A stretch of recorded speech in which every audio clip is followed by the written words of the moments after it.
Hello and welcome to a brand new series of Germany in Focus, a news podcast made possible by members of The Local. Today we're getting into what's been happening in the last few weeks and the best story of the summer. We're explaining why the German Chancellor is wearing an eye patch and encouraging people to make up memes. The German government is making it easier for people to change their legal gender. We explain what the changes are and hear from a spokesperson from a trans advocacy group. Lastly, are foreigners arrogant if they don't speak German in Germany? We're getting into this controversial topic and hearing what readers of The Local have said about it. I'm Rachel Loxton, and I'm in Berlin today with the amazing journalists Burnett and Imogen Goodman. Hello to you both. Welcome back. Hello. We're recording this on Wednesday, September the 6th. Guys, how was your summer? Yeah, it's been good, although I have to say it's gone incredibly fast. I kind of, at the start, I expected to be out every day. Thought there'd be bike rides, going to the lake. I haven't done as much of that as I'd like, actually. It's just kind of slid away from me, but I'm quite hopeful that we're going to have some good weather this month. So I'm kind of hoping that maybe it might feel like summer's getting extended a little bit and I'll have a chance to do all of those things that I forgot to do back in August and July. It started off well. Sneaking up on us quite as quickly as we would fear, perhaps. Yes, hopefully. Fingers crossed. Yeah, no, it's great to be back. It's been a wonderful summer of lakes, wine, books, and sun, both here and with the family in Canada. But it definitely feels extra special to be back in the booth with you guys. Yes, it's so nice. And listen, guys, I feel like I haven't left Berlin at all this summer. Oh, you should fix that. Yeah, but I have actually had plenty of nice swims in lakes. I've been going to an outdoor swimming pool sometimes. And I had some visitors from Scotland come over here. So I did have a nice summer. Yeah. Nice. Before we get into our discussion, please consider supporting us by becoming a member of The Local. We are an independent media outlet, and your support is what allows us to produce the news and all of the cultural background and practical explainer articles that we talk about on this podcast. If you'd like to join, you can find a link to a special offer for podcast listeners in the show notes, or you can access it directly at thelocal.de/podcast offer. So there has been some sun, a lot of thunderstorms. That was a rainy July. And talk of a lion on the loose in Berlin. Yep, it's been a bit of a strange summer here in Germany. Would you guys agree? Yeah, I would definitely. That July was a bit of a blip. It was a bit weird. And a lioness. Yes. So let's talk about some of the big stories. And we do have to recap on the most bizarre story of the summer that sparked a massive search for an escaped lioness, as you said, Aaron. Imogen, can you tell us more about this? Yep. I mean, this was a great story and definitely a highlight of the silly season this year. And I'm sure it stuck in a lot of people's heads, both in Germany and abroad. So basically back in July, there were two men sort of out in the early hours of the morning. Not sure if they'd been to the pub or what they were doing. But they were in the suburban Berlin district of Zehlendorf, which is kind of in the southwest, when they saw what they thought was a lioness chasing a wild boar. So they tried to capture this on camera. Obviously, you would, if you see a lion in Berlin, it's not an everyday occurrence. And they sent some of this kind of grainy footage to the police. And then things just took a very crazy turn. So this sort of footage appeared to show a lioness kind of slouching into the bushes in Zehlendorf. And this couple of seconds of video basically sort of sparked a 48-hour lion hunt and this huge media storm. So we had helicopters scouring the area. We had hundreds of emergency workers. We had hunters being dragged in to advise the police. There were drones. There were police cars, all just in this quiet district outside of the city. And obviously residents were also told to kind of stay in their homes. But it sort of as this lion hunt went on, it became more and more apparent or a little bit more suspicious that they hadn't found any trace of this kind of so-called lion. And on Friday, so after the sort of hunt on the Thursday, they started to sort of people started to air their skepticism about whether this animal actually was a lioness or whether it might be something a little bit more mundane. So eventually the search was actually called off, and the mayor of Kleinmachau, where the lioness was supposed to be, actually told the press that the latest state of knowledge was that the lion was actually most likely a wild boar. That is so funny. And actually, I was on holiday on those few days, and my friend Claire was visiting from Scotland. And we were going to go out to Grunewald on that day. Oh, wow. But we were like, what if we find the lion? Oh, God. Yeah, that's just your luck. Yeah. Running into a lion. Yeah, so we were like, we won't take the risk. Well, statistically, especially since the Berlin Zoo and other places said that they had no missing animals, statistically, you would have been more likely to have your laptop stolen by a wild boar in Grunewald, as Very happened on one infamous occasion. Yes. Aside from the wild boar / lioness sighting, there have been a few big developments since we recorded last time at the end of June. So let's do a little update. Aaron, the immigration and citizenship reforms have taken a step forward, haven't they? A big one, Rach. The German government's draft law on dual citizenship is finally hitting the Bundestag this autumn, along with a whole bunch of the skilled immigration laws. This is the law that would see dual citizenship allowed for everyone, including non-EU nationals who want to naturalize as German. It would also reduce the time you need to be resident in Germany for citizenship from 8 years to 5 for most people. A lot of our readers, some of whom have waited literally decades for a change like this, are eagerly anticipating this and may have their applications ready to go for the moment it passes. Now, there's been a lot of delays on this due to negotiations between the different traffic light parties about what should be in this law. We were originally actually expecting to see it hit Parliament last December already. And now here we are, almost 10 months later, having that finally happen. But the Scholz cabinet, so government ministers, have finally approved it. So at last, it can go to Parliament. Now, Bundestag members will be taking some time to go through it, and they may have amendments of their own. So this is not sort of the final be-all and end-all final say on this. The Social Democrats, for example, want to loosen up some of the requirements for naturalizing citizens not to be taking out certain social benefits, for example. This is something parliamentarians have said that they're interested in looking at and possibly amending. So that may take some time. How long could this all take then, do you think? Well, they may want some changes, but they'll still be under some pressure to get this done. This has already also been negotiated between the parties as well. So let's see how much room to amend anything they have. The government parties did want these new rules to take effect in 2024, so as of January. So watch for 4 main dates. Those are the 29th of September, the 20th of October, the 24th of November, and the 15th of December. Those are the dates still this year when Germany's upper chamber or the Bundesrat sits. The government doesn't believe the Bundesrat can block this law, but it still has to pass there after it passes the Bundestag. So if parliamentarians want to get this done in time for 2024, they'll need to get it to the Bundesrat in time for one of these dates. So watch your calendars. And as you mentioned, the skilled worker immigration reforms, they have been passed completely by the Bundestag and the Bundesrat, and they'll start coming into force from November, I believe. And we'll talk about those in a bit more detail in a future episode. Let's move on to who's been in the news this week. German Chancellor Olaf Scholz posted a picture of himself on social media looking all beaten up and wearing an eye patch. Pirates Imogen, of the Kanzleramt. There you go. Imogen, what happened to Scholz?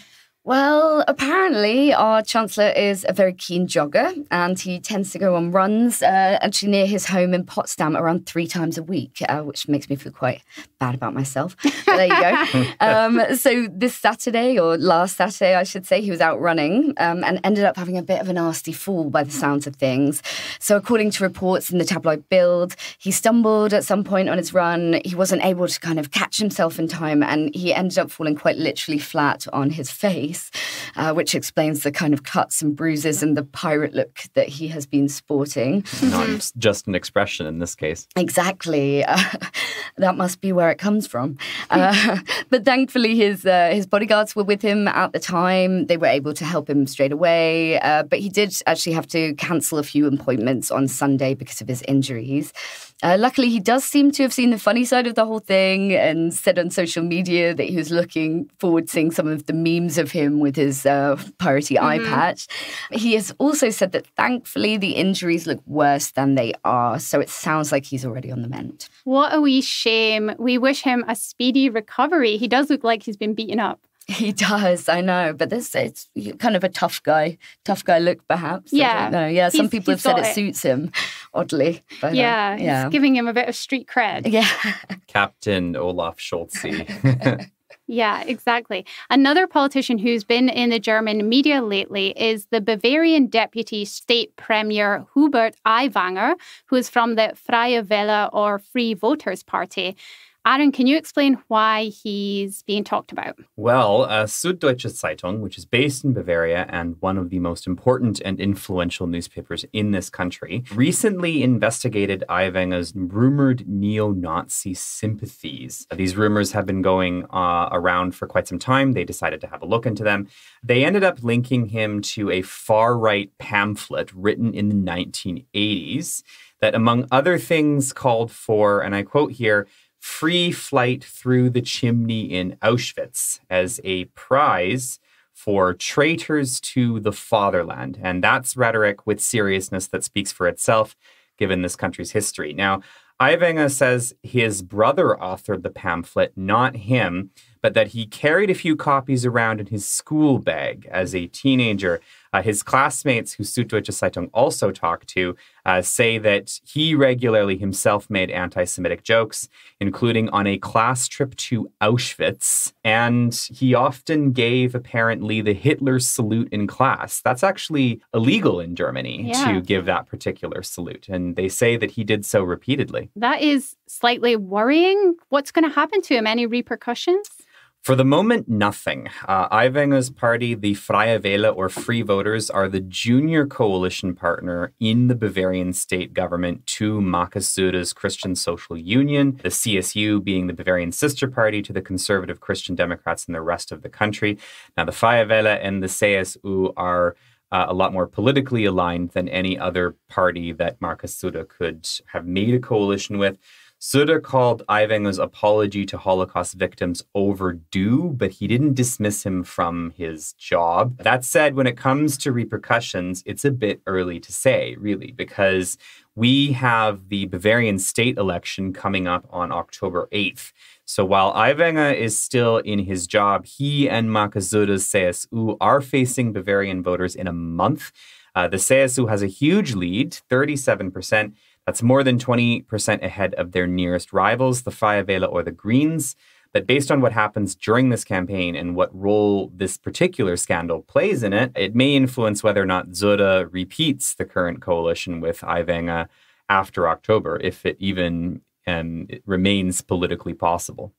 So one to watch out for. Thank you very much to both of you. The German government is pushing through a law that will make it easier for people to change their legal gender. We'll hear from a trans advocacy group soon, but first let's look at the planned changes. Aaron, can you tell us what the government is doing? So, Rach, Cabinet, so again, government ministers, have approved a draft law that is fairly liberal compared to other countries and jurisdictions when it comes to legally recognize gender identity. So under the plans, people can go to their local registry office or Bürgeramt and make a simple application to change their legal gender. They don't have to give a reason or medical information for this. Now, minors would also be able to do this, although they would need the consent of their parents to do so if they are between the ages of 14 and 18. If they are under 14, then the parent has to make the request. There would be a 3-month delay to the changes taking effect, and you wouldn't be able to change your legal gender again for a year. Government parties say that's in order to confirm that whoever is requesting the change is actually serious about it and not simply flippant. This law would replace current legislation that's been on the books for more than 40 years. Current rules require transgender people to have 2 psychological reports before a court decides whether or not to allow them to change their legal gender. Now, in 2018, there was a law that came on the books that sort of complemented this law. It added a 3rd gender option, gender X or diverse. But to make that change, you still needed these psychological reports. This new law that Cabinet has just voted in and that will change that so that you don't end up needing these assessments. What happens now? Well, government cabinet has approved this law, but it still has to go to the Bundestag for a vote. So parliamentarians may end up proposing their own amendments. Do expect some backlash, particularly from the conservative Christian Democrats, who say this change is too sweeping and extreme. Let's hear now from Kalle Hümpfner, a policy officer at the Bundesverband Trans advocacy group. Kalle explains that the group welcomes the new law as a positive step forward in Germany, but that there are still some clarifications needed from politicians. Now we see a bill presented by the government to the parliament saying there is no need for expert opinions, there is no need for medical certificates. It should be sufficient to go to the registry office and to declare what is the correct gender marker for yourself. So self-determination is the basis for the change. And trans, non-binary and intersex people should be able to use this procedure. So we do see some shortcomings in the law. We saw a first draft of the law in May, and we actually handed in a statement that had about 30 pages, I think, with our comments to the law. So that was a very legal discussion, I can say. We talked to a lot of experts. We often also talk to our members who bring a lot of lived experiences and say, well, that could be something that is difficult for me in my daily life. And I won't talk about all the details, but I will just give like a summary of some aspects that really do concern us. And that, for example, is that refugees, people who don't have a permanent permission to stay in Germany, they are excluded at the moment to change the legal gender marker. And we know that going through this procedure, asking for a permission to stay, can take years. And without the officially changed legal gender marker, it's really hard in your daily life. That is true for every trans and non-binary and intersex person, because you are always dependent on the person right opposite you, whether they will use your chosen name, whether they'll use the chosen way to address you as Mr., Mrs., or MX, or whatever you prefer. And if you don't have this legal support or the possibility to change your legal gender marker, everything in your daily life can become difficult. It's going to the doctor's office, it's going to open a bank account, or leaving the country, traveling abroad. All these difficult tasks turn into something that is stressful, or you're open or more vulnerable to discrimination, so to say. So what else do we criticize? We also look at the situation of minors. For example, the current draft explains that people from the age of 14 can go to the registry office themselves, but they need the support or the consent by both of their legal guardians.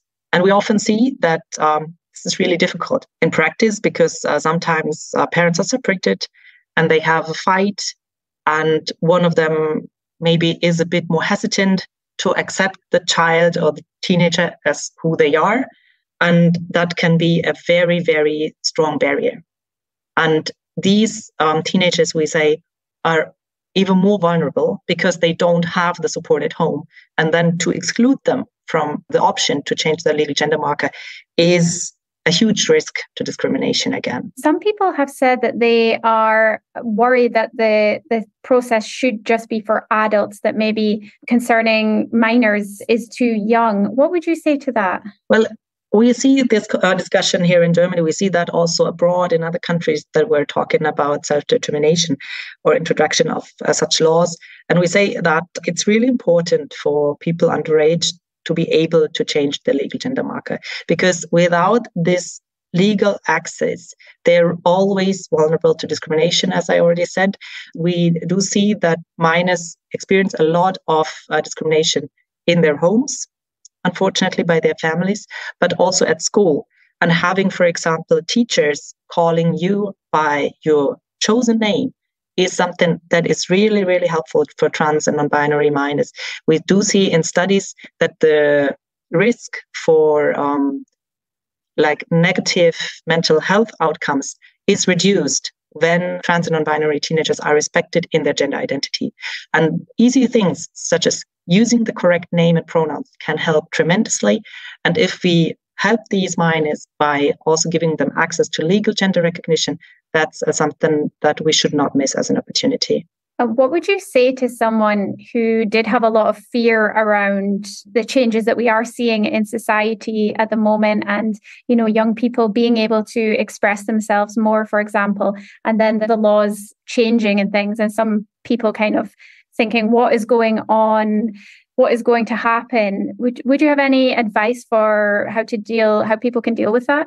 Well, I see that sometimes people think about gender diversity for the first time when they hear about self-determination law. And then I see these reactions of insecurity, or some people also fear what is going to happen. But really, we're talking about something in a societal sense, very small in impact. Like, this law will have an impact on the lives of trans, non-binary, and intersex people here in Germany, for sure, especially for people who are still waiting to have a very acceptable and respectful access to legal gender recognition. But I doubt that this law will have an impact on people's life in general. I think it's a very positive step. When we're talking about democracy and human rights in Germany, it's a very positive step when small groups who are marginalized are respected and have access to live up to their full potential in a society. But apart from that, I think that the self-determination law is something that does not take away anything from anybody. It only helps us to understand how to live in a diverse society. A recent opinion article in the Berliner Zeitung argued that refusing to speak German in Germany is a form of, as the columnist described it, arrogance and colonialism. Unsurprisingly, this sparked a big debate on social media and also among our readers, with many people getting in touch to share their point of view. Imogen, can you tell us a bit about this story? Yeah, well, firstly, I have to say hats off to this particular columnist for writing something so perfectly designed to annoy foreigners and also just Berliners in general.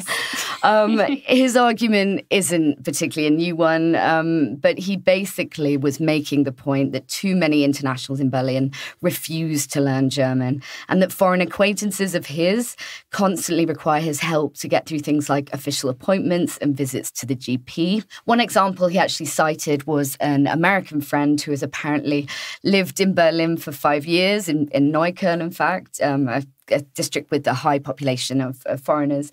And apparently this friend needed DeepL, so this online translation tool, just to order a coffee. So yes, this does feel quite stereotypical, and in his view, this kind of attitude is common among foreigners and particularly native English speakers. And then it has a colonial tone to it and stinks of arrogance, basically, in his view. As a small olive branch, he did actually admit that German is a pretty hard language to learn, but he also called for just much more effort on the part of foreigners. Obviously, as you say, people on social media were pretty upset by this. Quite a few foreigners kind of chipped in to say they tried to learn German, but the attitude of German makes this much harder. And quite a few people also quite validly pointed out that Germans do pretty much the exact same thing in Spain, moving to popular tourist areas and demanding street signs and restaurant menus in their native tongue, in German.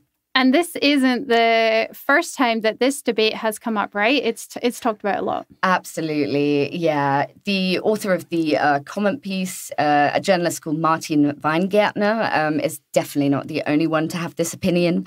Back in 2017, the former health minister Jens Spahn actually did an interview where he moaned about the fact that there are waiters in Berlin who only speak English.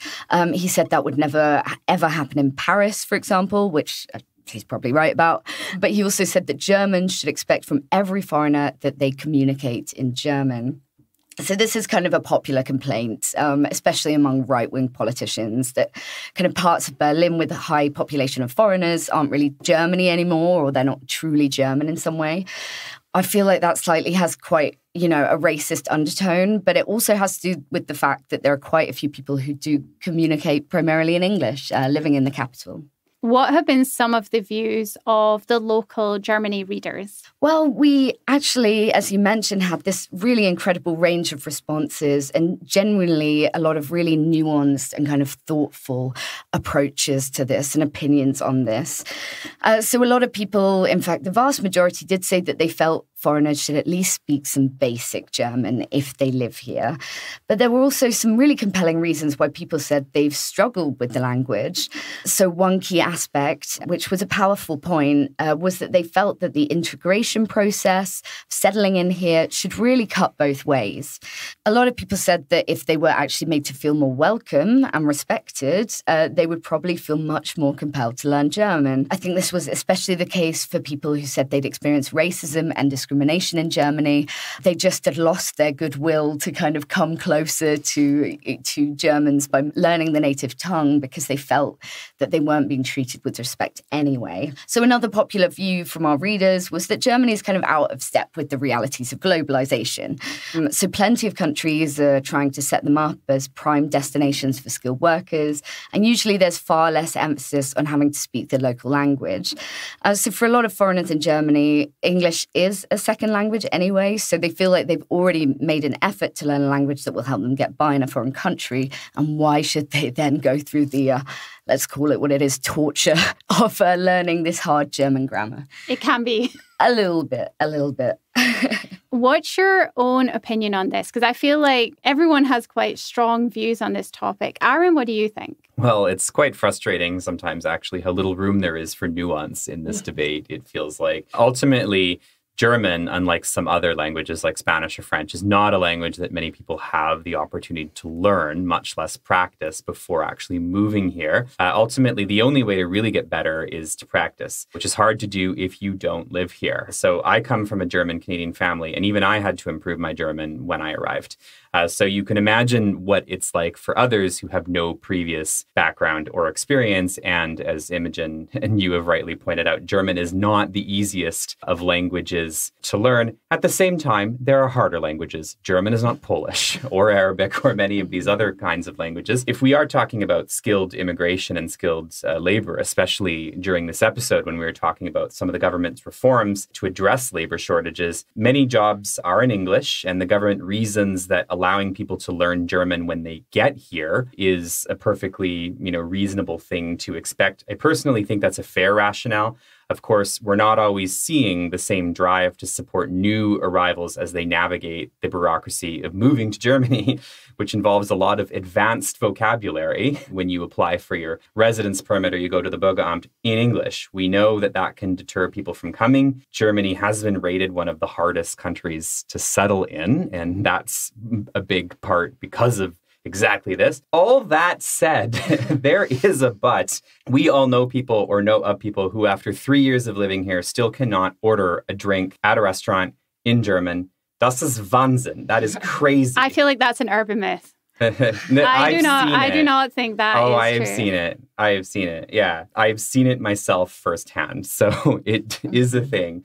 And I find that crazy because that vocabulary is pretty simple, and it's among one of the first things you learn the moment you go into a German class. Aaron, you're sounding very diplomatic there. Well, I have heard you take harsher views on this. Well, ultimately, yeah, I do have some harsh views on this. Ultimately, there are some Germans who need to be a bit more realistic about what they expect a recent arrival to be able to do. On the foreigner side here, though, on our end, this is also about respect for the country that you are making your home in and that you have chosen to make your home in, and learning the language is a part of this. Yeah, I mean, I definitely do feel personally very uncomfortable asking someone or expecting someone, again, in their home country to adapt to me. That's something I've always personally felt very deeply uncomfortable about, I want to come 2 steps towards you rather than expecting everyone to accommodate me. And that's why, I've really been quite forceful about having to learn German, wanting to learn German. I do think, if you've been here 10 years, it would be good to be able to have basic conversations, holiday German at the very least. At the same time, I've honestly myself developed a complex on this, because even at the point where, you speak C1 or C2 German, you get people sort of switching into English at the simplest transactions. And I really don't see that Germans can have it both ways. I do not see that they can constantly say, I want to practice my English, or constantly translate something like 3 Euro to 3 euros, and then complain about people not somehow being fluent in German. Well, sorry, I think you might need to give people a chance to try these simpler interactions. And when those work out, that is a stepping stone to then move on to better things. Absolutely. I definitely. At the same time, I find on my side as a learner, I had to insist sometimes. Yeah. Even in very simple cases, because that's the best time to practice. So they sometimes respond in English, and then you respond back in German, and you sort of insist. You look at them and you're like, no, we are not speaking English right now. Mm-hmm. And sometimes, after a couple of times, they will often, get the message. And I understand that some people might be a little bit uncomfortable having to be that insistent, but sometimes that's what you need to do. In my own view, does everyone need to be able to read Goethe's Faust? No, I don't think so. I wouldn't go that far. But I think being able to get around in daily life, mostly on your own, after 2 or 3 years here, is an important goal that is worth the effort. I don't think it should be controversial to say so. I think is really interesting what you both have said. I like how you have chosen violence today. No, but seriously, you have been quite diplomatic, and I kind of agree with what you're saying. But honestly, I think it's a bit of a myth that people refuse to speak German. Lots of foreigners might have good reasons for not learning German, as we've heard from some of our readers. Like, they're maybe not in Germany for a very long time. If you're going to be here for 2 years, maybe you don't need to learn German. I kind of get that, but I also see this big kind of class element to it, and I see it on both sides. So this idea, everyone in Berlin speaks English, every German speaks English. Well, no, actually, if you someone at the recycling Hof or BSR, or some people working in shops, I have met plenty of people, particularly older people, who did not learn English in school. Maybe they were in the former GDR, they learned Russian, and their English is not good. And this expectation that everyone is university educated and speaks perfect, globalized German is I think, unfair. But I also see the class element on the other side, because some people just they don't feel confident learning languages. And they hear all the time, German is impossible, German is so hard. And they develop this huge block about it. And I can see that in friends that I have who have been here over a decade. And, German learning has become this big albatross. It's kind of around their neck that they do not want to face. And the longer they are here and the more they struggle, the more they feel it's just not possible for them. I don't think that anyone expects Germans to speak English. I would disagree with you there. I think everyone knows that not everyone speaks English. And I honestly, from my own experience from speaking to foreigners, I honestly don't think that that's what people expect. I feel like we have had surveys where people have been quite surprised. Okay, the immigration office, I think people have said that. Well, but even in a small Bavarian village, I'm just astounded that people aren't speaking English here.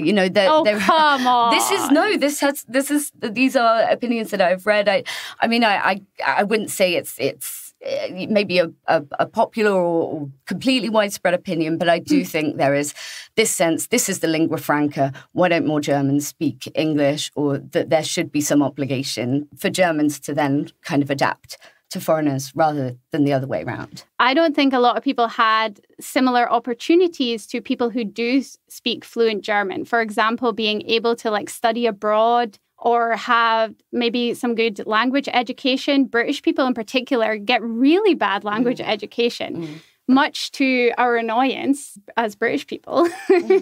And I just think a lot of that doesn't get taken on board. And I think it becomes this get on your high horse, moral high ground kind of subject a little bit, where people are like, oh, you should be able to order coffee. And it's like, of course you should. That's kind of common sense.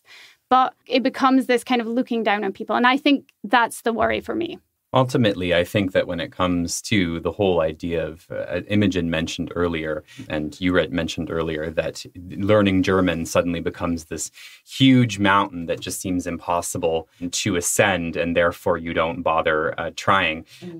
My advice probably would be, think about what kind of level of German you need or want for what you're doing here. I remember having a roommate once who was only here for about 8 months on exchange. And she went to a German class and she said, I want to be able to order a drink and I want to be able to do these very common everyday things. And she said, and I don't need more than that. I will be content with being able to do that. I personally think that given the amount of time that she was here for, that was a pretty good compromise. And I think that if you're kind of looking at that mountain, it might be better to have a realistic goal in mind. First, just be able to handle your own affairs. Go to the doctor, go to the Bürgeramt, and be able to do your daily life. I don't know that you need to worry about being able to do more than that after the first few years here, or that people should necessarily expect you to do more than that. Yeah, absolutely. And I would say try as much as possible to block out the eternal negative voices saying that this is so hard, that the grammar's impossible. Yes, you can pore over grammar books endlessly, or you can just feel your way around and speak. And the more you kind of speak, the more these complicated rules start to feel like musical rhythms. And actually you start to hear when it's right and when it's wrong. So please, I totally agree about the deficits in sort of deficiencies in language learning, education, and that this is a general sort of problem that people don't know how to approach. So if I can sort of encourage anyone who's kind of dealing with those fears, it's not as hard as, as all that. It's possible. It's possible for everyone. And it definitely makes it easier to speak German in Germany. And it makes you feel a bit more included in things. And I was thinking about what could help if you didn't have a lot of time or money. And I do think that, and I think I've mentioned it before, but joining a Verein like a club or doing some volunteering or something, which, admittedly does take time. But the people I know who have picked up fluent German from not going to classes, they have done it through having a bar job. I believe that. So, of course, get a part-time job if you can do that. But if not, just kind of doing some kind of socializing. And I think, Imogen, you're totally, that's a really good tip. Just forget about the grammar for now. It doesn't matter if it's correct. Yeah, for sure. And it, like you said, it's so rewarding. You do see you have a different experience here. The world is less hostile. That's my feeling. You understand things more. You can go deeper into the culture that you're living in. And that can just be a really great way to make yourself feel at home. And also understand that if you're looking at something like reading newspapers, for example, different newspapers have differing degrees of difficulty. There are ones that are a bit simpler, like Bild or Berliner Morgenpost. And if you start getting up to Süddeutsche or Faz, that's when you really know that you have this language down. Absolutely. Thank you so much for that, guys. I really enjoyed that heated debate. I think we're all profusely sweating right now because it's so hot outside and we were getting heated. Yeah, it has something to do with the booth as well. I have my fan in the corner. Yes. That's it for this week. A big thank you to all our listeners. As always, we will add links to the show notes for the stories we've been talking about today. It would really mean a lot to us if you hit follow, left a rating or a review wherever you listen to your podcasts, especially if you enjoyed it. This week's panelists have been Burnett and Imogen Goodman. Our guest was Kalle Hümpfner, and our sound engineer is Rhys Edwards. We hope you enjoyed listening, and we'll be back next week. Until then, take care.